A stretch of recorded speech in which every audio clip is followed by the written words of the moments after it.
जिस मन पर शब्दों का आक्रमण हो, वो मन तो निरंतर एक खोज में खोया रहता है। कभी शास्त्रों में, कभी पर्वतों पर, कभी समुद्र के किनारे, तो कभी तीर्थ स्थलों पर, कभी मंदिरों में, कभी वन में। किंतु जो वो खोज रहा होता है वो कभी मिलता नहीं, क्योंकि मन तो अभी भी स्थिर नहीं। वो व्यक्ति जहां भी रहे पुत्र, जहां भी जाए और जहां भी खोजे। तुमने भी सदैव शब्दों पर ध्यान दिया है कार्तिक, भले ही वो मेरे शब्द हो या किसी और की। तुम्हारी प्रतिक्रिया तो उन शब्दों पर ही आती, और जो मन केवल शब्दों को सुनता है,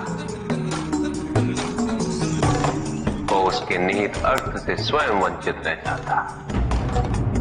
शब्दों की सत्यता को समझने के लिए, उनकी अनुभूति के लिए, मन में शांति के साथ साथ रिक्तता भी अनिवार्य है, शून्यता भी अनिवार्य है। मन में इतना स्थान होना चाहिए पुत्र कि वो शब्दों के परे पहुंचने की यात्रा कर सके। किंतु मन कभी शून्य नहीं रहता, रिक्त नहीं रहता। वो सोचता है कि शब्दों का आधिक्य ही ज्ञान अर्जन है, शब्दों से ही ज्ञान है, इसलिए शब्दों का संचय करता रहता है। मन ये नहीं जानता कि परम ज्ञान तो शब्द अतीत है, एक अनुभूति जिसे शब्दों से बांधना असंभव है। शब्दों का अपना मूल्य क्या है कार्तिक? कुछ भी नहीं।